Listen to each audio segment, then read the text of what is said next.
आज नव संवत्सर प्रारंभ हो रहा है। चैत्र प्रतिपदा है और हम 2082 संवत्सर में की शुरुआत कर रहे हैं। सनातन धर्म जो अंग्रेजी ईसा का नववर्ष है, ईसा का वर्ष है, उससे 77 वर्ष आगे है। लेकिन जो हमारी सोच है वो 77 वर्ष पीछे है, 77 वर्ष आगे। और सनातन धर्म जब हम विज्ञान की इस युग में चलते हैं तो जिन विज्ञान की चर्चा हम आज सुन रहे हैं, हमारे ऋषियों ने लाखों वर्ष पहले इस पे रिसर्च किया, शोध किया, पुस्तक लिखे और तमाम चीजें आज पब्लिक प्लेटफॉर्म पे हैं। हमारे वेद, हमारे शास्त्र, हमारे पुराण, हमारे उपनिषद, हमारी प्रस्थानत्रयी, जितनी भी ग्रंथ हैं, जितनी भी हमारी व्यवस्थाएं हैं, सब पब्लिक प्लेटफॉर्म पे हैं। और विज्ञान का स्रोत भी हमारा ही सनातन ज्ञान है। हम आइए मिलकर के अपनी इस प्राच्य संस्कृति, पुरातन संस्कृति को पे गर्व करते हैं और अपना नववर्ष मनाते हैं। आज से हम देवी की उपासना के रूप में इस वर्ष की शुरुआत करते हैं। आने वाले समय में रामनवमी है, जो हमारे लिए सबसे बड़ा त्यौहार है। इस 9 दिन के अनुष्ठान में हमने संकल्प लिया है, चूंकि मैं उत्तराखंड के सांबवी धाम में हूं और उत्तराखंड हमारे और हमारे ऋषियों के लिए भी हृदय प्रिय स्थान है, जहां उन्होंने साधना की, रिसर्च किया। वह स्थान आज पूरी तरह से दूषित हो चुका है।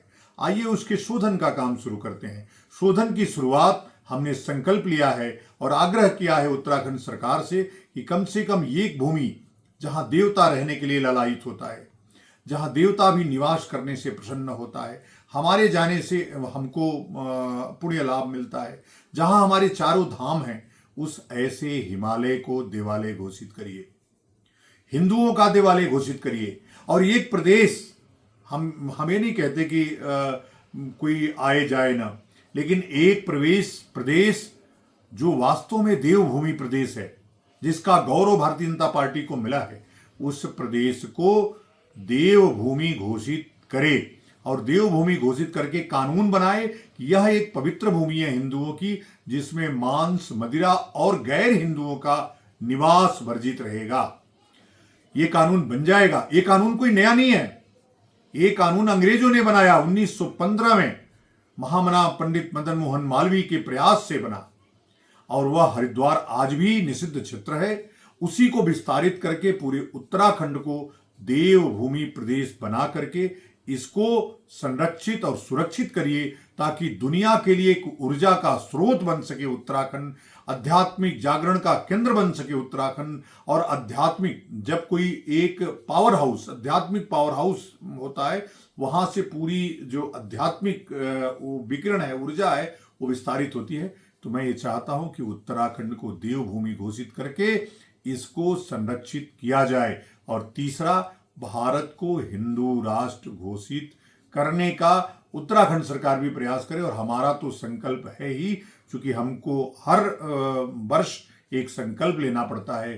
तो इन 3 संकल्पों के साथ आज हम उत्तराखंड में यह 9 वर्ष का प्रारंभ कर रहे हैं, देवी अनुष्ठान का प्रारंभ कर रहे हैं। उम्मीद है कि उत्तराखंड की सरकार सहित भारत सरकार भी हमारे इस संकल्पों के साथ अपने संकल्प को मिलाएगी और इस उत्तराखंड देवभूमि, जो भारत का सिरमौर है, मुकुट है, उसको एक आध्यात्मिक ऊर्जा के प्रदेश के रूप में विकसित करेगी।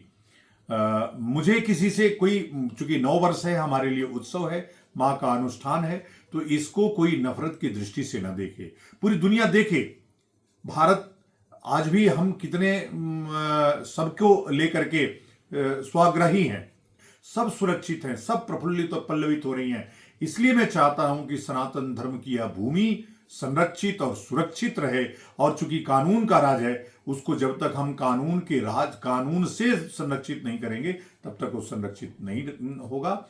मैं फिर से आप सबको इस 9 संवत्सर 2082 की शुभकामनाएं देता हूं।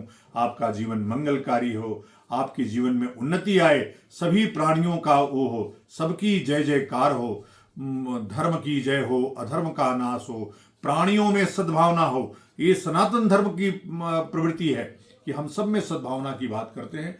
प्राणियों में सद्भावना हो और पूरे विश्व का कल्याण हो। आप जिस प्रकार से दुर्भिक्ष आया हुआ है, पूरे चारों तरफ भूकंप आ रहा है, लोगों की अकाल मृत्यु हो रही है, मां शांभवी उससे सबको संरक्षित करे। ओम नमो नारायण। जय जय हिंदू राष्ट्र।